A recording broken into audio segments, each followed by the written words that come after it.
기도합시다. 성부와 성자와 성령의 이름으로 아멘. 오늘은 성령님께 대해 성령 하느님이라고 우리가 성령도 하느님인데 성령을 모시기 우리가 좀 소홀한 것 같아요. 오늘은 성령께 대한 그분은 누구시며 우리에게 어떤 역할을 하는가, 또 성서상에서는 성령의 역할은 무엇이었던 것들을 배우는 시간이 되도록 오늘은 제 목소리를 통해서 성령께서 말씀해 주시도록 성령께 당신께 대해서 당신이 알려주시도록 기도하는 마음으로 기도 올리겠습니다. 성령 강림 대축일 아침 찬미가 성모일도에서 드리겠습니다. 한 해가 돌고 돌아 다시 온 이날, 이로자 성령께서 강림하신 날, 제자들 성령 받고 누리던 기쁨, 우리에게 같은 기쁨 가져왔도다. 불꽃은 바람같이 흔들리면서 불혀의 모양으로 내려오세니 언변은 놀랍게도 유창해지고 치솟는 사랑업을 막을 길 없네. 사도들 여러 방언 말하게 되니 이방의 백성들이 두려워하며 성령을 가득 받은 사도들 무리 술 취해 있는 줄로 착각하였도다. 여기까지. 성부와 성자와 성령의 이름으로 아멘. 오늘은 좀 강의를 듣듯이 좀 마음을 열고 성령께서 빛을 주셔서 우리 어둠을 없애주시고 우리 지각을 열어주셔서 성령께 대해서 우리가 잘 알도록 도와주시도록 기도합시다. 제가 자석이 있으면요, 자석을 이게 자석이다 그러고 이게 색가루를 위에다가 이렇게 놓고 자석을 이렇게 하면 여기 자장권이 생겨. 이렇게 해서 자석 색가루가 이렇게 움직이고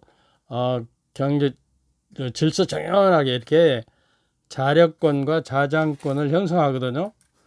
그러니까 자석이 자력을 잃어버리면 세부치가 전혀 움직이지도 않고 자력권을 형성하지 않고 오로지 자석은 자력의 권세와 통치 아래서 지배된다는 얘기예요. 그러니까 우리가 신앙생활을 하면서도 우리 신앙인들이 마치 자력을 잃어버린 것처럼 성령의 능력과 인도하심을 우리가 받지 못하면 그 자력을 잃은 자석처럼 색가루가 전혀 반응하고 거기에 지배될 수 없는 것처럼 우리는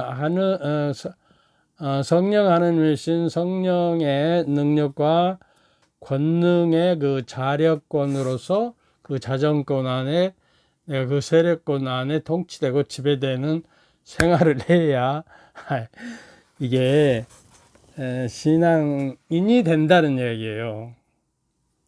좀 심하게 이야기하면 옛날에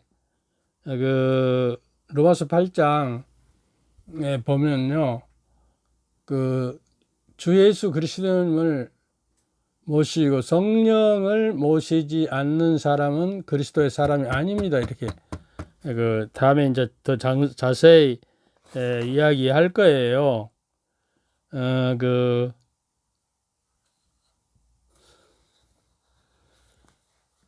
그리스도의 신자가 아니라는 거예요. 성령을 누구든지 그리스도의 영을 모시고 있지 않으면 그는 그리스도께 속한 사람이 아닙니다. 그리스도의 신자가 그러니까 좀 놀랍고 두려운 말씀이에요. 잘 들으세요. 그러니까 성령을 을이라고 그 창세기 1장 1절에 보면 시면 속에 물 위에 하느님의 영이 감돌고 있었다. 이 영을 그 얼이라고 그러고 하느님의 입김이라고 그러고 또 그 강한 바람이라고 이렇게 그 저기를 합니다. 이게 그 이제 다음에 더 자세히 설명하기로 하고요. 그 다음에 그 이제 그 나침판 있잖아. 나침판은 그 자력 그 지구도 자력이 있어서 그 나침판이 그 자력에 의해서 남북을 가르치고 이렇게 그 저기를 가르치죠. 그런 것처럼 그 성령의 하나님의 성령의 자력권 속에 우리가 나침판이라면 나침 그 바늘이 하늘을 향해서 이렇게 움직여야 한다는 거예요. 하느님을 향한 향주덕, 신망의 삼덕이 마치 나침반처럼 하느님을 가르치고 있어야 한다는 거예요. 근데 여기에 자력권인 성령의 자력권이 없어지면 이 나침반도 제 역할을 못한다 그 말이에요. 조금 더 나가서 지난철이 그 자석이 이게 나무에다 대면 나무에는 통하지 않잖아요. 자력이. 이거를 이제 우리 초등학교 때 배웠죠. 부도체라고 해요. 전달이 안 된다는 거예요. 그 다음에 이제 그 세부체에다가 이렇게 붙이면 이게 전도체라고 그래요. 그러니까 우리 신앙인들이 하나님의 성령의 그 힘이 에너지가 그러니까 그 저기 하는 전도체가 하나님의 성령의 전도체가 되어야 해요. 그래야 우리가 하나님의 은총과 하나님의 힘으로 우리가 살아갈 수 에너지를 받아서 살아갈 수가 있다는 이야기예요. 그 GPS라고 글로벌 포지션스 시스템이라고 하죠. 이게 이성 신호죠. 내비게이션은 이게 하나 우리가 자동차에 쓰는 내비게이션도 지구가 둥그니까 지구의 이치를 저게 이성이 4개가 있어야 한답니다. 그래야 이렇게 저기 하는 엄청난 거기에도 그 신비와 그 에너지파가 존재하기 때문에 자동차 우리가 내비게이션을 보고 이렇게 길을 찾아갈 수 있듯이 우리가 그 엄청난 하느님께서 성령을 통해서 이제 다음에 구체적으로 성모 마리아에게 성령을 통해서 그리스도가 잉태하고 그 성령의 힘으로 그리스도께서 죽으시고 부활하셔요. 이렇게. 그래서 그 아까 그 하느님의 힘, 하느님의 그 힘이 영이 감돌고 있다. 하느님의 얼이라고 그랬잖아요. 얼. 그러면 사람에게 그 어리버리하고 그 얼이 빠진 사람을 뭐라고 하죠? 얼간이라고 그러죠. 얼간이 얼이 빠져버리고 어리바리하고 이성이 제대로 저기를 못하는 사람. 근데 신자들에게 하나님의 얼이 빠진 신자를 뭐라고 하겠어요? 좀 안 된 말씀 같지만 얼간이 신자죠. 하나님의 어리신 성령을 모시지고 않는 사람은 그리스도의 사람이 아니라니까 얼간이 신자. 그러니까 하나님의 얼이 없는 신앙인. 이게 좀 너무한 말씀 같지만 우리가 새겨 들어야 합니다. 그래서 로마서 8장 9절에 보면요. 하느님의 영이 여러분 안에 사시기만 하면 잠깐요. 시간을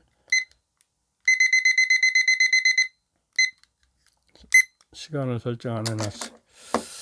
하느님의 영이 여러분 안에 사시기만 하면 여러분은 육에 있지 않고 성령 안에 있게 됩니다. 그러니까 우리가 육에 세상에 속한 사람과 육에 속한 사람인가 하나님의 영에 속한 사람인가는 성령을 모셔야 영의 성령 안에 사는 사람이고 누구든지 그리스도의 영을 모시지 있지 않으면 그는 그리스도에 속한 사람이 아닙니다. 이렇게 몇 장 로마서 8장 9절이에요.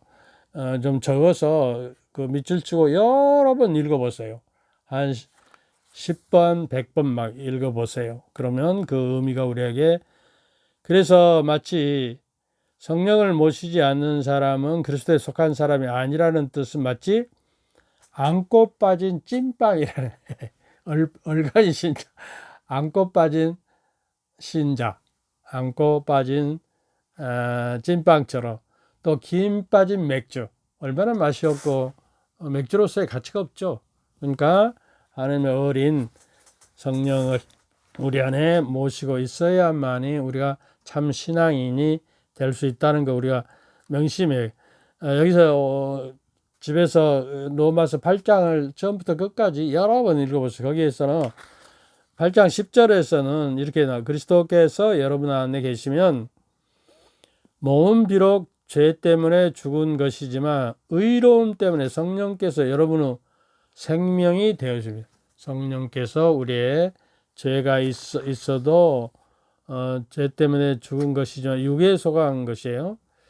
그 다음에 과연 하나님의 영이 내 자신하고 계신다고 얼마나 믿고 깨닫고 확신합니까? 우리가 성령의 인도에 따라 생활하고 있는지 매일 매순간 물어야 합니다. 성령의 인도를 따라 그 역사하심에 따라 살아야 비로소 우리가 성령과 더불어 그리스도와 더불어 삼위일체 하나님과 더불어 우리가 살고 있는 것이에요.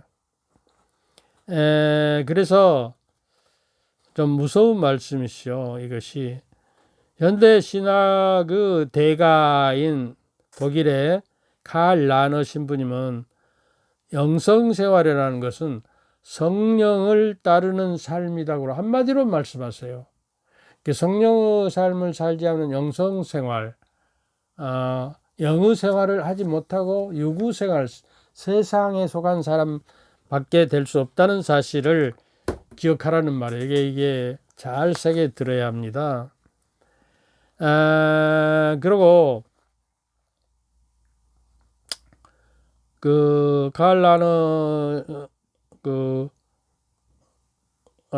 안젤름 그린 신부님께서 쓰신 책에 보면 독일 개신교 한 단체는 영성은 성령의 작용을 감지하는 하느님 앞에 선 그리스도인의 태도라고 그래요. 다시 한번 말씀해. 성령의 작용을 감지하는 하느님 앞에 선 그리스도인의 태도이다. 이렇게 성령의 인도하심과 작용을 우리가 감지하고 있어야 돼요. 항상 깨어 있다는 것은. 그리고 하느님 앞에 단독자로서 성령의 따름을 가지고 하나님 앞에서 살아가는 생활을 해야 한다는 것이죠. 로마서 8장을 더 읽어보면 15장에 여러분 사람을 다시 두려움에 빠지는 종살이의 영을 받는 것이 아니라 여러분을 자녀로 삼도록 해주시는 영을 자녀로 삼도록 하는 영을 받았다는 것은 성령을 받았다는 것이요. 이 성령의 힘으로 우리가 아빠, 아버지라고 외치는 것입니다.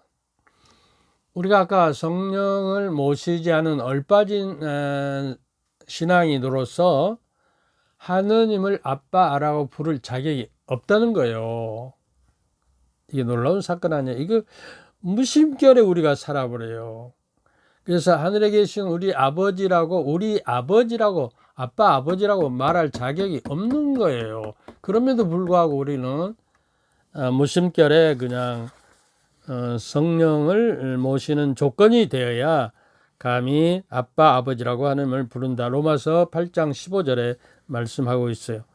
그래서 어떤 의미로 우리가 성령을 모시지 않고서 아빠 아버지라고 부르면 사기꾼이 아니까, 사기꾼 신자가 아니까 가짜 신자라는 이야기죠.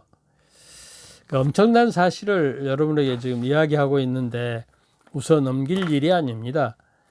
16장에 보면 8장 16절 로마서 성령께서 몸소 우리가 하나님의 자녀임을 우리의 영에게 증명해 줍니다.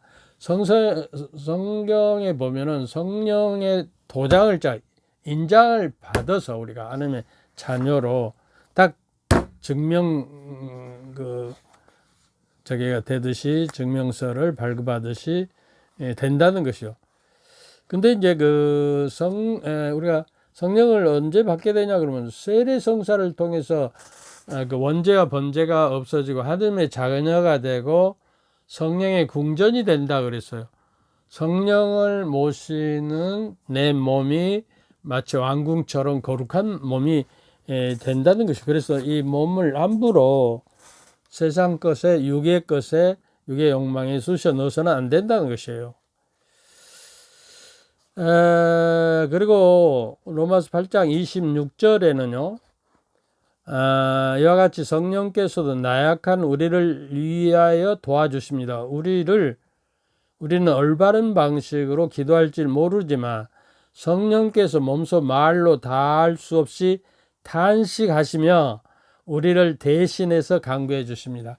이 기도를 지난번에도 이야기했죠. 아침마다 나는 깨어나서 기도 드릴 때 다른 생각이 들어오기 전에 그냥 침대에 걸터 앉아서 깨어나면 기도합니다. 27절에 보면 8장 로마서 마음속까지 살피시는 분께서 이러한 성령의 생각이 무엇인지 아십니다. 성령께서 하나님의 뜻에 따라 성도들을 위하여 간구하시기 때문입니다. 이렇게 이야기해요. 그래서 우리가 성령님도 하나님이라는 사실을 좀 잊고 살지는 않은가. 이거 좀 너무 여러분을 무시한 것 같지만 이런 생각이 들기도 해요. 성령은 하나님의 숨결이라고 해서 숨이라고 그래서 흙으로 사람을 빚으시고 코에다가 숨을 불어 넣었으니 사람의 생명이 태어났다고 이제 창세기에서 말하고 있죠. 근데 히브리 말로 느샤마 그러면 숨이라는 이야기예요. 목숨 할 때 생명. 우리가 숨을 쉬고 있어야 생명이 존재하는 것이죠. 그래서 숨은 생명이죠, 바로. 그리고 영이라고 그래요. 느샤마가 영. 육에 속한 것이 아니라 하느님께 속하는 영이다. 그리고 이제 그리스 말로 르학이라고 그래요. 르하우는 바람이고 영이다는 것이요. 바람이라고 하는 저기가 있습니다. 성령이 저기 할 때는 바람이 세차게 불고 바람은 어디서 와서 어디로 가는지 모를 정도로 작용은 있으나 우리가 볼 수 없는 무형의 정체이죠. 영이 마찬가지죠. 하나님의 영은 우리 눈으로는 볼 수 없지만 하나님의 힘으로써 숨결로서 내 안의 숨결과 합쳐질 때 기도가 돼요. 일본에서 어떤 관상 수사님이 신부님이 발간한 무의 바람이 분다는 책에 보면 기도라는 것은 성령의 숨결에 하나님의 숨결인 성령의 숨결에 내 숨결을 합쳐서 하는 게 올릴 것이 참다운 기도다 이런 말씀을 하고 있어요. 의도 바람이고 영이고 푸뉴마 그리스어인데 바람이고 영이고요. 푸노에라는 그리스 말도 있어요. 바람이요. 이게 상당히 바람이라는 정체, 알 길이 없는 정체, 어디로 와서 어디로 가는지도 모르고 사람을 흔들어 놓고 가고 갑자기 나타나서 저기를 하는 바람. 그런데 우리가 기도는 영혼의 호흡이라고 배웠잖아요. 내 영혼이 호흡할 때 내 안에 내재하시는 성령이신 하느님의 숨결인 성령의 숨결과 내 숨결이 맞아떨어져서 내 호흡이 성령의 숨결이 되고 하느님의 숨결이 되는 숨이 되는 내 목숨이 그래서 하느님의 생명으로 충만하게 되는 이러한 기도를 다음에 예수의 기도라는 기도를 구체적으로 여러분에게 좀 설명드려서 원하는 사람은 예수의 기도를 할 수 있도록. 저는 한 그 20년 그 예수의 기도를 하는데요. 그 예수의 기도를 숨을 들어 마시면서 주 예수 그리스도를 내쉬면서 저에게 자비를 베푸소, 이 기도를 이제 자세히 다음에 설명할게요. 하면은 이게 깊은 침묵과 그 내 영혼의 내 내면의 깊은 시면에 들어가면 하느님이 자리하시고 계시는 곳까지 가서 하느님과 직접 대면하는 관상의 경지에 드리는 것을 제가 느끼고 있어요. 그래서 숨은 그 영어로 브레이스 그런데요. 히브리 말로는 느샤마, 숨, 영이다 이런 이야기죠. 그리고 창세기 1장 이제 자세히 설명해요. 한 처음에 하느님께서 하늘과 땅을 창조하셨다. 땅은 아직 꼴을 갖추지 못하고 비어 있었는데 어둠이 시면을 덮고 하느님의 영이 그 물 위를 감고 있었다. 하느님의 영이. 근데 구약 성서에는 그 하느님의 영은 하느님의 힘이라는 의미로 많이 쓰이기도 합니다. 그러니까 하느님의 영은 하느님의 입김이고 어리고 바람이다. 이거 알아두고 성령님을 우리가 초대해서 우리가 기도하기 전에 성령의 도우심, 일하기 전에 성령의 도우심, 일하고 나서 성령께 감사하는 마음, 이것이 우리 일상을 사는 영을 사는 하나님의 영을 사는 기도가 되어야 합니다. 가톨릭 사전에 보니까요, 영이라는 것은 일반적으로 구약에서는 야훼 영은 하느님의 힘으로 이해하면 된다고 이렇게 돼 있어요. 그리고 아직까지는 위격, 하느님께서는 그 본체와 이격으로 돼 있다고 그랬잖아요. 그래서 이격은 성부, 성자, 성령을 이격이라고, 본체로서는 그 실체로서는 하나이라고 이렇게 이야기하는 것이죠. 마치 그 우리가 하나의 페르소나, 하나의 인격을 가지고 있듯이 성부, 성자, 성령도 인격을 가지고 있지만 본체로서는 한 분이시다. 이거는 신비이기 때문에 우리가 믿음으로 가져.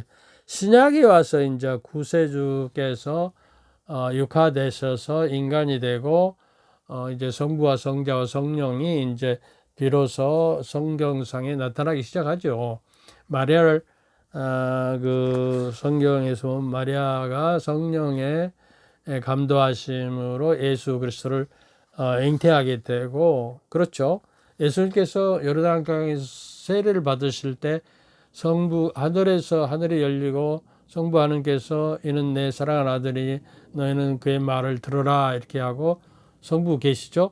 밑에는 성자께서 그리스도 예수께서 이게 세례를 받기 요르단강에 서 계시고요. 성령이 비둘기 모양으로 내렸다 이렇게 돼 있어요. 이게 세례대 요한은 성령이 그분에게 내리는 것을 보면 그분이 메시아다 이렇게 이야기를 하죠. 그래서 이제 뚜렷하게 이제 신약의 신약 시대에 와서는 성부, 성자, 성령의 위격을 우리가 알아볼 수가 있게 되는 것이죠. 그래서 성령에 관한 계시는 성서에서 성령에 대하여 사용한 단어는 고유한 형태, 무정형, 어떤 형태가 없는 바람 형태로 이야기하고 입김, 숨, 기식이라고 그래. 그 기로서 숨을 쉬는 아까도 이야기했죠. 루아흐, 프네우마, 라틴어로는 스피리투스 이렇게 이야기를 합니다.